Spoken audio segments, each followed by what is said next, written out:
Hello everyone, welcome to Sailors Creek Battlefield, Historical State Park. This is the site of the last major fight of the war in Virginia.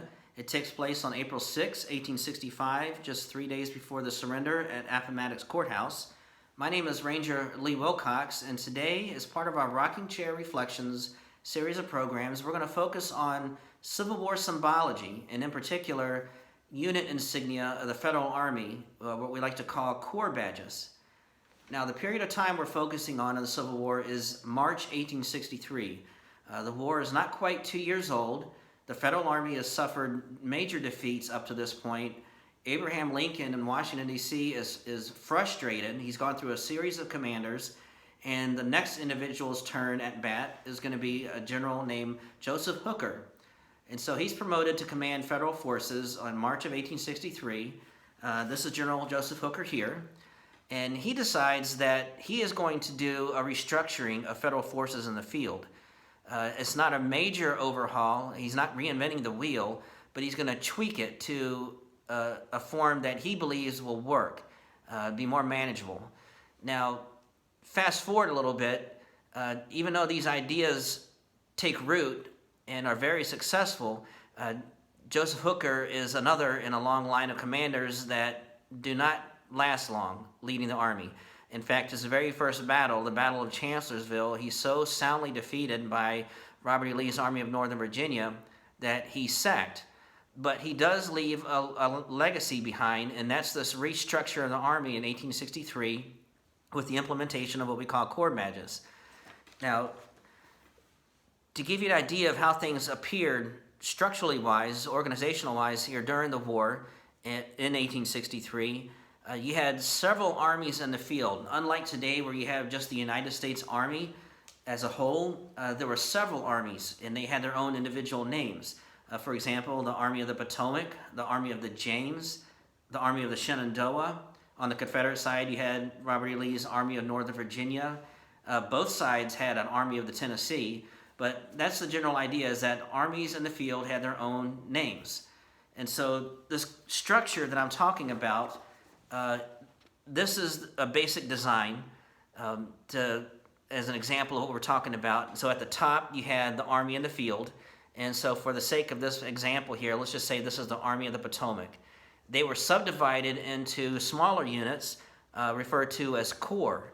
And the spelled C-O-R-P-S, it's often mispronounced as corpse, but the P and the S are actually silent. So like today's United States Marine Corps, the word corps, the P and the S are silent, and that's what we're talking about here, are corps units within an army. Now, most armies had approximately 4 on average as the total number of corps in their grouping. Anything more than 4 could be very difficult to manage, but sometimes there were units out there that had less than 3 corps. But what Joseph Hooker does is he takes the corps structure and he subdivides it into the divisional level in this bottom row here. And each corps is given 3 divisions, and he color codes them, red, white, and blue, very patriotic. And so in each corps, there's a first division, and their color is red. The second division is colored white, and the third division is colored blue. Now, where that's leading us to is the corps insignia. His next challenge is for each unit to come up with their own corps badge. Now, the purpose of this is twofold. Backing things up a little bit, prior to this introduction, if you can imagine a commander out on the field on the federal side trying to manage his troops, once the firing starts, you have the muskets going off, the cannons firing. There's soon smoke all over the battlefield, and all you see is a big field of blue uniforms, much like what I'm wearing right now, the blue coat, the blue hat. As a commander, all you see is this big sea of blue, and it's very difficult to keep track of your unit as things are moving and where to direct those guys at a much timely needed area. And it contributed a lot to some of the disasters that were affecting the Federal Army at this point. One enterprising commander actually came up with an armband for his soldiers so that he could keep track of them. It was of a distinguishingly bright color, and it proved successful.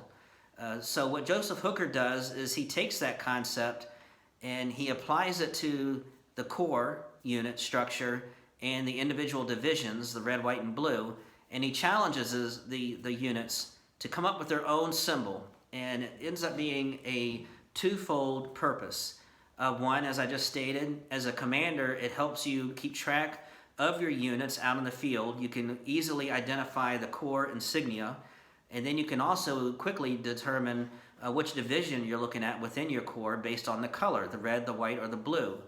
Now, by the end of the war, there are 25 corps units that have been formed. And so what we're going to do as part of this program is we're going to dive into each individual corps, all 25, and discuss the symbols they came up with. Like all things, most of them have a good story, some of them don't. Some of them are very intricate in design, others are pretty bland. So let's get started.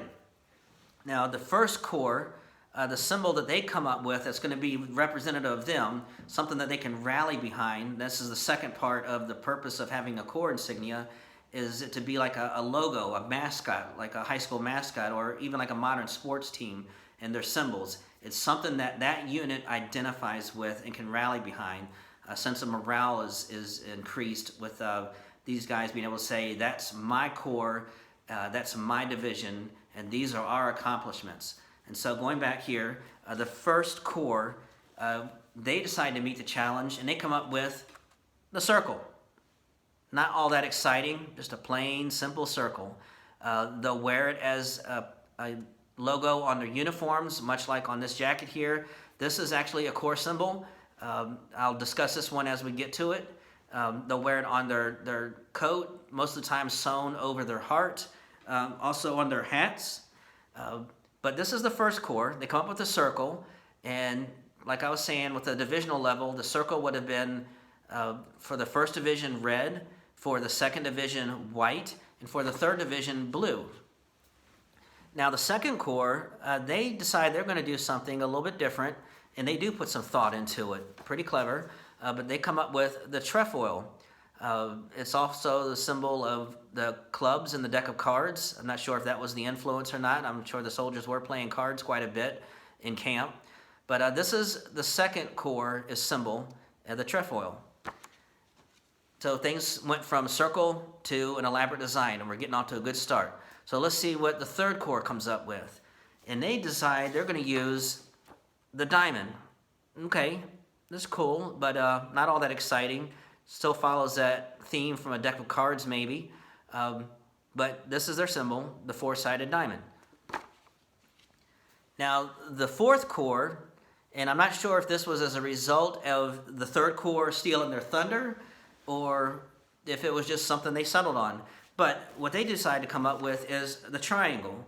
Now, it seems like, in retrospect, this would be ideal for the third corps, and the diamond should be the fourth corps, but the third corps got to decide first, and so they chose that diamond symbol. And so the fourth corps says, well, we're going to do the triangle. Not all that exciting, but this is their symbol for the fourth corps. Now the fifth corps is the first sign of what we see is a religious influence on symbols, particularly the Christian cross. In this case, the fifth corps comes up with what we call the Maltese cross. It's made famous at the Battle of Gettysburg. If anybody's familiar with the story of Joshua Lawrence Chamberlain, he's in the Fifth Corps. He's the hero of the Battle of Little Round Top. And when you go to Gettysburg today, you'll see this symbol in that particular part of the battlefield where they made their epic stand, the Fifth Corps. And in particular, in Joshua Chamberlain's instance, it was the 1st Division. So his unit was the red-colored Maltese cross on their uniforms. Here again, 2nd Division would have been a white cross, the 3rd Division blue. So this brings us to the end of what we call Part 1 of this Civil War Symbology program.